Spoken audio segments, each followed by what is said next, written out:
ನಮ್ಮ ಬ್ರಾಹ್ಮಣ ಸಮಾಜ ಅನೇಕ ರೀತಿಯಾದಂಥ ಸಮಸ್ಯೆಗಳನ್ನು ಎದುರಿಸಿಯೂ ಸಹಿತ ಒಟ್ಟಾರೆ ಸನಾತನ ಧರ್ಮದಲ್ಲಿ ಇರಬಹುದು ಅಥವಾ ನಮ್ಮ ನಾಡಿನ ಸಮಸ್ಯೆಗಳು ಬಂದಾಗ ಸನಾತನ ಧರ್ಮದ ಮೇಲೆ ಆಕ್ರಮಣ ಆದಾಗ ಗಟ್ಟಿಯಾಗಿ ಎದುರಿಸುವಂಥ ಒಂದು ಸಮಾಜ ನಮ್ಮದು. ಇದರ ಹಿಂದೆ ಇರುವಂಥ ಉದ್ದೇಶ ಬ್ರಾಹ್ಮಣ ಅನ್ನೋದು ಒಂದು ಕೇವಲವಾದಂಥ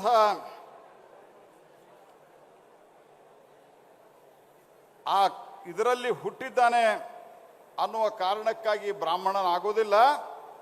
ಬ್ರಹ್ಮ ಅಣತಿ ಇತಿ ಬ್ರಾಹ್ಮಣ ಅಂತ ಹೇಳ್ತಾರೆ. ಅಂದರೆ ಯಾರು ಭಗವಂತನನ್ನು ಅನ್ವೇಷಣೆ ಮಾಡ್ತಾರೆ ಅವರು ಬ್ರಾಹ್ಮಣರಾಗ್ತಾರೆ.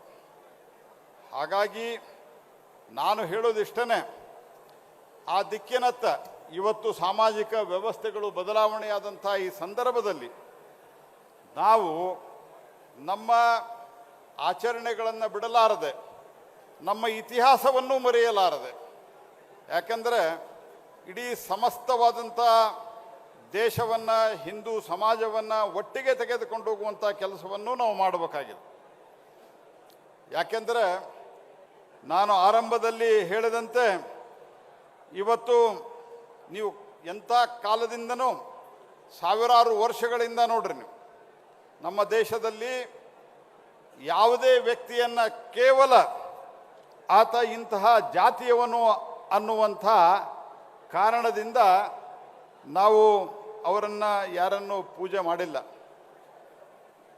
ಈಗ ನೀವು ನಮ್ಮ ದೇಶದ ಇತಿಹಾಸವನ್ನೇ ತೆಗೆದುಕೊಂಡ್ರೆ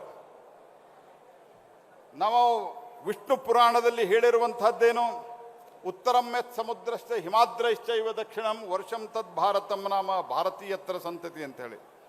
ಹಾಗಾಗಿ 5000 ವರ್ಷಗಳ ಹಿಂದೆ ಈ ವಿಷ್ಣು ಪುರಾಣ ರಚನೆ ಆಗಿರಬಹುದು ಅನ್ನುವಂಥ ಒಂದು ಅಂದಾಜಿದೆ.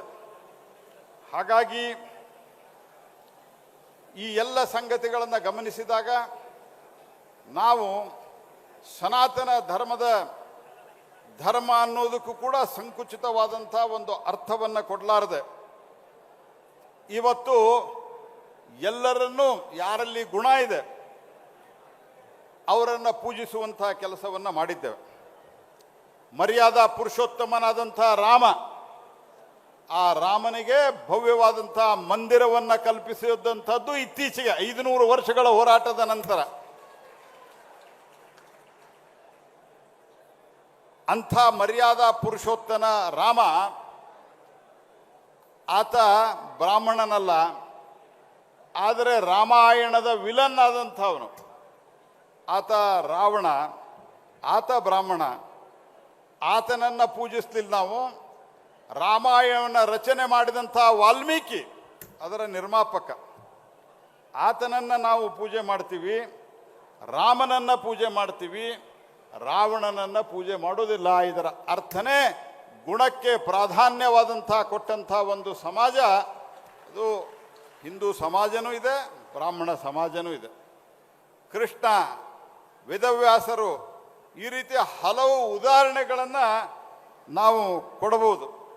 ಕನಕದಾಸ, ಕಬೀರದಾಸ ಇವರ ಭಜನೆಗಳನ್ನೆಲ್ಲ ನಾವು ಹೇಳ್ತೀವಿ.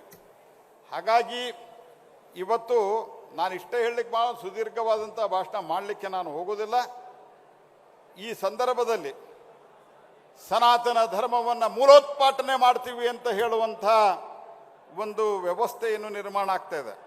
ಅದನ್ನು ಹೇಳುವ ಕೆಲವು ರಾಜ್ಯಗಳಲ್ಲಿ ಅಧಿಕಾರದಲ್ಲಿ ಇರುವಂಥ ಕೆಲವು ಜನರನ್ನ ನಾವು ಇವತ್ತು ನೋಡ್ತೀವಿ. ಅಂಥ ಒಂದು ಆಕ್ರಮಣದ ವಿರುದ್ಧ ಒಂದು ಕಾಲದಲ್ಲಿ ಮೊಘಲರು, ಹೂಣರು, ಈ ರೀತಿಯ ಬ್ರಿಟಿಷರು ಅನೇಕರು ಬಂದು ನಮ್ಮ ಸಂಸ್ಕೃತಿಯ ಮೇಲೆ, ನಮ್ಮ ಧಾರ್ಮಿಕ ಪರಂಪರೆ, ನಂಬಿಕೆ ಮೇಲೆ ಆಕ್ರಮಣ ಮಾಡಿದರೆ ಇವತ್ತು ಅದೇ ಒಂದು ನಮ್ಮ ಸಮಾಜದಲ್ಲೇ ಹುಟ್ಟಿದಂಥ, ನಮ್ಮ ದೇಶದಲ್ಲೇ ಹುಟ್ಟಿದಂಥ ಜನ ನಾವು ಸನಾತನ ಧರ್ಮದ ನಿರ್ಮೂಲನೆ ಮಾಡ್ತೀವಿ ಅಂತ ಹೇಳ್ತಾ ಹೊರಟಿದ್ದಾರೆ. ಭೂಮಿ ಪೂಜೆಯನ್ನು ಮಾಡಿದರೆ ಕಾಲಿನಲ್ಲಿ ಒದ್ದು ಹೋಗ್ತೀವಿ ಅಂತ ಹೇಳುವಂಥ ಒಂದು ವ್ಯವಸ್ಥೆ ಕೂಡ ಇವತ್ತು ಕೆಲವು ರಾಜ್ಯಗಳ ಒಂದೊಂದು ರಾಜ್ಯದಲ್ಲಿ ಇವತ್ತು ನಿರ್ಮಾಣ ಆಗ್ತಾ ಇರುವಂಥ ಸಂದರ್ಭದಲ್ಲಿ ದೇಶದ ಹಿತದ ದೃಷ್ಟಿಯಿಂದ in the over all interest of the nation ನಾವು ನಮ್ಮ ಸಮಾಜವನ್ನು ಸಂಘಟನೆಯ ಮಾಡೋದರ ಜೊತೆಗೆ ನಮ್ಮ ಧಾರ್ಮಿಕ ಪರಂಪರೆ ನಂಬಿಕೆಗಳನ್ನು ಪೂಜ್ಯ ಸ್ವಾಮಿಗಳು ಬೆಳಿಗ್ಗೆ ಹೇಳಿದಂತೆ ಮಾಡೋದರ ಜೊತೆಗೆ ಇಡೀ ಹಿಂದೂ ಸಮಾಜವನ್ನು ಒಟ್ಟಿಗೆ ತೆಗೆದುಕೊಂಡು ಹೋಗಿ ಈ ದೇಶವನ್ನು ಒಟ್ಟಿಗೆ ಇಡುವಂಥ ಕೆಲಸವನ್ನು ಮಾಡಬೇಕಾಗಿದೆ. ಇವತ್ತು 500 ವರ್ಷಗಳ ನಂತರ ರಾಮ ಮಂದಿರ ನಿರ್ಮಾಣ ಆದರೆ ಅದೇ ರೀತಿ ಆರ್ಟಿಕಲ್ 370 ತೆಗೆದು ಇವತ್ತು ಕಾಶ್ಮೀರದಲ್ಲಿ ಪರಿಸ್ಥಿತಿ ಸುಧಾರಣೆ ಆದ ನಂತರ ಅಲ್ಲಿ ಒಂದು ಕಡೆ ತಿರಂಗ ಧ್ವಜ ಹಾರಾಡ್ತಾ ಇದ್ರೆ ಇನ್ನೊಂದು ಕಡೆ ನಾವು ಅಲ್ಲಿ ಶಂಕರಾಚಾರ್ಯರು ಸ್ಥಾಪಿಸಲ್ಪಟ್ಟಂತ ಶಾರದಾ ಪೀಠಕ್ಕೆ ಗುಡಿಗೂ ಕೂಡ ಹೋಗಲಿಕ್ಕೆ ಸಾಧ್ಯವಾಗ್ತಾ ಇರುವುದು ನಮ್ಮ ಇಡೀ ಹಿಂದೂ ಸಮಾಜದ ಒಂದು ಜಾಗೃತಿಯ ಕಾರಣದಿಂದ. ಆ ರೀತಿಯಾದಂಥ ಕೆಲಸವನ್ನೇ ನಾವು ಮುಂದುವರಿಸೋಣ ಅಂತ ಹೇಳ್ತಾ ತಮ್ಮೆಲ್ಲರಿಗೂ ವಂದನೆಯನ್ನು ಸಲ್ಲಿಸಿ ನಾನು ಮುಂದೆ ಹುಬ್ಬಳ್ಳಿಗೆ ಹೋಗಿ ನಾಳೆ ಒಂದು ಕಾರ್ಯಕ್ರಮದಲ್ಲಿ ಭಾಗವಹಿಸಿ ಇವತ್ತು ರಾತ್ರಿ ಒಂದು ಕಾರ್ಯಕ್ರಮದಲ್ಲಿ ಭಾಗವಹಿಸಿ ಅಲ್ಲಿಂದ ಬೆಳಗಾವಿಗೆ ಹೋಗಿ ಜೈಪುರ್ಗೆ ಹೋಗಬೇಕಾಗಿದೆ. ಅದಕ್ಕೆ ಈ ಕಾರ್ಯಕ್ರಮಕ್ಕೆ ಶುಭವಾಗಲಿ ಅಂತ ಹಾರೈಸಿ ನನ್ನ ಮಾತನ್ನು ಮುಗಿಸ್ತಾ ಇದ್ದೆ.